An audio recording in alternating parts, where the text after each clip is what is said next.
नमस्ते आमाहरू, धेरै माया। Welcome back to my channel. तपाईँको घरमा नि नयाँ बेबी आएको छ भने धेरै धेरै धन्यवाद छ। So and big congratulations. अब नयाँ बेबी त आयो होइन, अब नयाँ बेबीको अब घरमा अर्को दोस्रो तेस्रो बच्चाहरू छ भने त ल ठिक छ होइन। फर्स्ट बेबी भएपछि मान्छेलाई धेरै नलेज हुन्छ, धेरै एक्सपिरियन्स हुन्छ अर्को बच्चाहरू गर्न। सो यदि कसैको घरमा फर्स्ट बेबी छ भने तपाईँहरू कसरी केयर गर्नुहुन्छ त? कसरी बच्चाहरूलाई एउटा राम्रो हेल्थ दिन सक्नुहुन्छ, आफू राम्ररी हेल्दी भएर बस्न सक्नुहुन्छ? सो बेसिकली आजको हाम्रो जेनेरेसन कस्तो छ भन्दाखेरि मान्छेहरू बिजी छन्।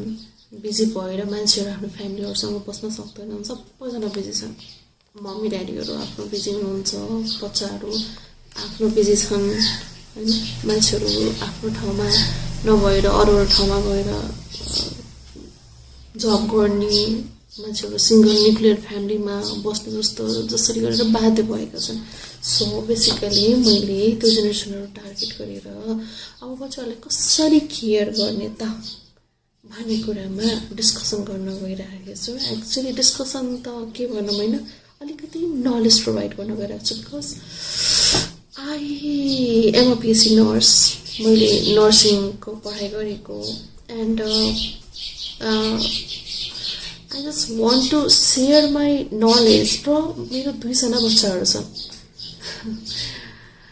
बच्चाहरू छन्, मैले उनीहरूको केयर गरेको। With my knowledge and experience म तपाईँहरूलाई केही आफ्नो नलेजहरू सेयर गर्न गइराखेको छु, जसले गर्दा तपाईँको लाइफ अलिकति सजिलो होस् होइन। I just want to share somethings with you. So basically यदि तपाईँ नयाँ हुनुहुन्छ भने प्लिज, मैले भर्खरै आफ्नो नयाँ च्यानल सुरु गरेको। So please support me, subscribe me, follow me, like my videos. As you know मैले रिसेन्टली भिडियो आफ्नो बनाउन स्टार्ट गरेको। So support me for the further more videos. Basically मैले एकदमै सजिलो तरिकाले तपाईँहरूलाई सम्झाउन गइराखेको छु।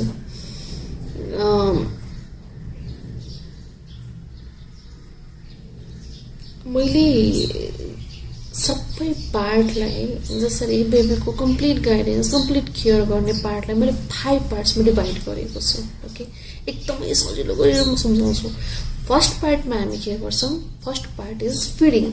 सो फिडिङ गर्दाखेरि सबभन्दा इम्पोर्टेन्ट कुरा के हो भन्दाखेरि फर्स्टको 6 मन्थ एक्सक्लुसिभ ब्रेस्ट फिडिङ गराउने। एक्सक्लुसिभ ब्रेस्ट फिडिङ भनेको के हो भन्दाखेरि ब्रेस्ट मिल्क भन्दा बाहेक बच्चाले पानी नदिने हुन्छ, राइट? पानी नदिने हुन्छ। इट्स एक्सक्लुसिभ ब्रेस्ट फिडिङ नदिने, किनभने आमाको दुधमा 80% पानी हुन्छ and all the full of nutrition. So baby does not need anything else for the first 6 months. होइन? र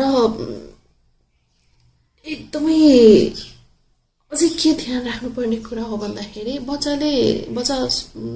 जन्मेको केही टाइमसम्म सुत्छन्, खान्छन्, सुसु फेर्छन्, फेरि सुत्छन्, फेरि सुसु फेर्छन्, फेरि खान्छन्। सो हरेक 2 देखि 3 घन्टा बच्चालाई फिड गराउनुपर्छ। Okay, and always remember breast milk जुन हुन्छ नि बच्चाहरूको लागि फर्स्ट भ्याक्सिन हो। Mother, you are super women. And the next part is sleep.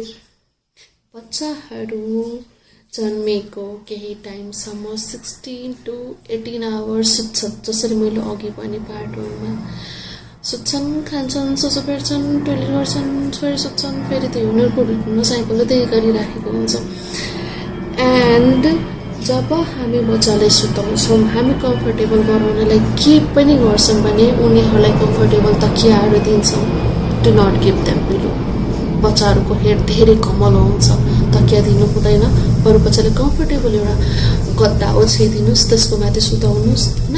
तकिया चाहिँ नदिनु होला र बच्चालाई सकेसम्म बच्चालाई सुपाइन पोजिसनमा सुताउने यसो जसरी हामी पछाडितिर सुत्छौँ नि कोठ्याकको पछाडितिर कोल्टो फर्काएर सुताउनु हुँदैन त्यति सानो बच्चालाई हुनु बच्चाको हड्डी कमजोर हुन्छ कतै डिस्लोकेट हुनसक्छ फ्र्याक्चर हुनसक्छ और चोक हुनसक्छ सो बेसिकली हामी यति चाहिँ ध्यान राख्नुपर्छ next third part is hygiene एकदमै हाइजिन मेन्टेन गर्ने बच्चाले सकेसम्म डेली स्पोन्ज बाथ दिने नुहाउनु होइन स्पोन्ज बाथ दिने तातो चिसो पानी मिक्स गर्ने मनतातो पानीमा हामी के गर्छौँ एउटा सफा सुतीको कपडाले हामी चोपेर बच्चाले पुस्दिने सबै पुस्दिने माथि देख्दाउँछौँ तेल सेल लाउने मजाले फिटफाट पारेर चिटिक्क पारिदिने एन्ड एकदमै यसले गर्दा के हुन्छ बच्चालाई इन्फेक्सन हुन दिँदैन किनभने बच्चालाई तेल लाग्छ तेल लागेपछि बच्चालाई इन्फेक्सन हुने चान्सेसहरू हुन्छ हैन त्यही भएर एकदमै हाइजिन मेन्टेन गरेर राख्नुपर्छ okay the third part and the fourth part is warning signs as a new mother हामीलाई थाहा हुँदैन बच्चाहरूलाई के पर्यो भने हस्पिटल लैजाने के पर्यो भने हामी धामी झाँक्रीकोमा जान्छौँ आफैले ट्रिट गर्न खोज्छौँ नगर्ने हो गर्नु हुँदैन बच्चाहरू धेरै सानो हुन्छ फर द फर्स्ट 3 months हामीले एकदमै केही पनि आफ्नो मनले चाहिँ गर्नु हुँदैन if you are experience if you are health personals then it's okay you can do but if you do not know anything just अरूले भनेको बेसिसमा हामीले गर्नु हुँदैन यदि बच्चालाई फिभर छ 100 भन्दा माथि फिभर छ भने घरमा नराख्नु हस्पिटल लग्ने हो this is a danger sign then बेबीले दुध खान माने छैन because baby is always hungry तपाईँ ब्रेस्ट फिड दिनुहुन्छ ब्रेस्ट फिड गराउनुहुन्छ they always suck but if they are not sucking there is a problem so त्यति बेला हस्पिटल लग्ने एकदमै कराउँछ कन्टिन्युअसली कराएको कराई there may be the problem and जब सास फेर्न गाह्रो हुन्छ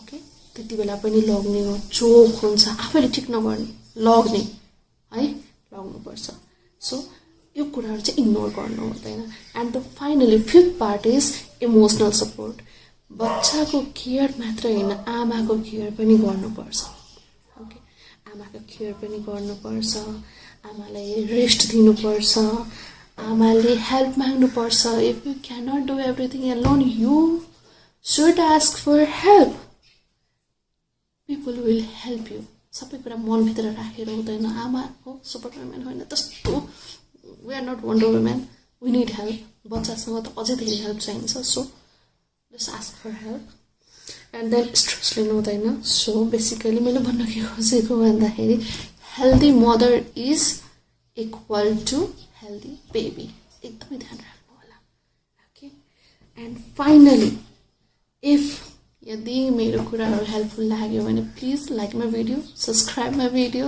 and support me get connected for more updates more health tips I will try to make video because मेरो पनि दुईजना सानो बच्चाहरू छन् म त्यसरी फ्रिक्वेन्ट भिडियो बनाउन मेबी नसकौँला but still I will try and kindly support me take care bye by